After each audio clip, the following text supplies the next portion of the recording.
चंडीगढ़ से अहम खबर। आईएएस राजेश खुल्लर सीएम के सीपीएस के पद पर बहाली हुई है। हरियाणा सरकार ने सीपीएस के पद पर बहाली की है। तो ये बड़ी खबर आपको बता दें, कैबिनेट रैंक का दर्जा हालांकि नहीं दिया जाएगा। नए आदेशों के तहत नियुक्ति की बाकी शर्तें अलग से जारी की जाएगी। तो ये बड़ी खबर आपको बता दें। तो इस वक्त की बड़ी खबर,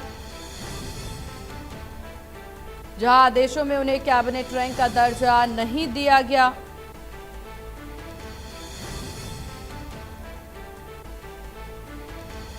तो राजेश खुल्लर को नए सीपीएस का दर्जा मिल गया है।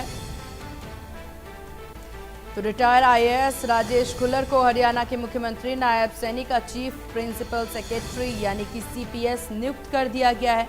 उन्हें कैबिनेट का रैंक नहीं दिया गया है। सोमवार रात चीफ सेक्रेटरी के टीवीएस एन प्रसाद ने यह ऑर्डर जारी किया। पहले नियुक्ति को होल्ड पर किया गया था। इससे पहले चीफ सेक्रेटरी टीवीएसएन प्रसाद ने 18 अक्टूबर 2024 को आदेश जारी किया था, जिसमें रिटायर आईएएस राजेश खुल्लर को तत्काल प्रभाव से हरियाणा के मुख्यमंत्री नायब सैनी का मुख्य प्रधान सचिव नियुक्त करने की जानकारी दी गई थी। तब उन्होंने 4 घंटे बाद इस फैसले को होल्ड कर दिया।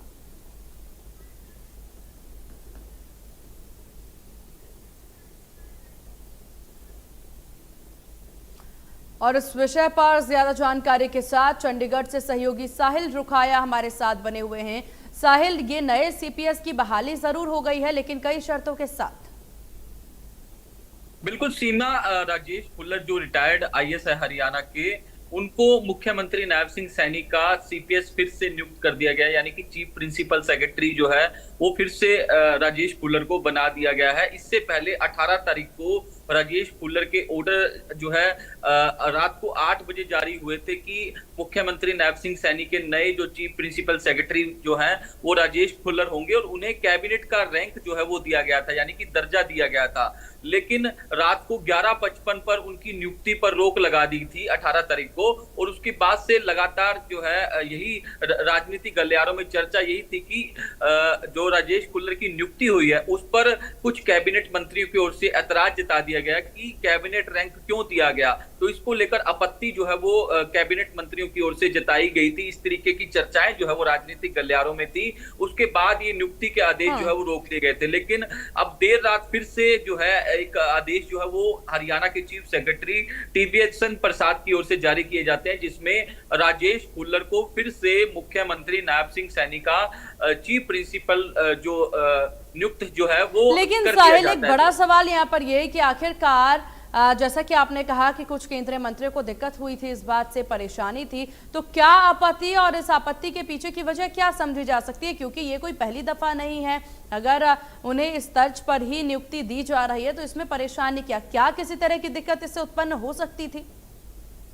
सीमा, इससे पहले भी हरियाणा के अंदर जो है चीफ प्रिंसिपल सेक्रेटरी की नियुक्तियां हुई है, लेकिन आज तक किसी भी चीफ प्रिंसिपल सेक्रेटरी को कैबिनेट का रैंक जो है वो नहीं दिया गया।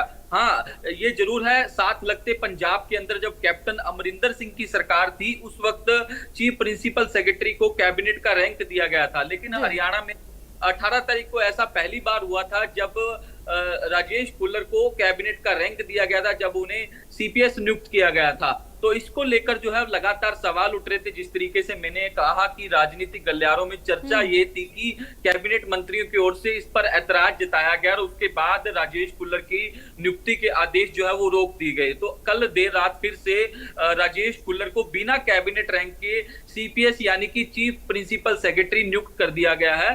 तो राजेश खुल्लर नायब सिंह सैनी के साथ चीफ प्रिंसिपल सेक्रेटरी के रूप में जो है वो काम करते रहेंगे। इससे पहले भी राजेश खुल्लर मनोहर लाल खट्टर जब हरियाणा के मुख्यमंत्री हुआ करते थे उस वक्त भी मनोहर लाल खट्टर के चीफ प्रिंसिपल सेक्रेटरी थे और काफी लंबा अनुभव जो है राजेश खुल्लर का रहा है। हरियाणा के तमाम जिलों में डिप्टी कमिश्नर रह चुके हैं और कई अहम पदों पर जिम्मेदारी जो है वो राजेश खुल्लर जो है वो संभाल चुके हैं। और 10 साल से जो है जब हरियाणा के अंदर जो है वो एक लंबा अनुभव और मनोहर लाल के साथ काम करने का उनको मौका मिला है। बिल्कुल, और साहिल देखिए जानकारी ये भी सामने आई थी और याद भी होगा आपको जब उन्हें वर्ल्ड बैंक से वापस बुला लिया था सीएम पूर्व सीएम मनोहर लाल ने, और ये तस्वीरें भी देखने को मिली थी क्योंकि इनकी उपलब्धियां इतनी बेहतरीन रही हैं।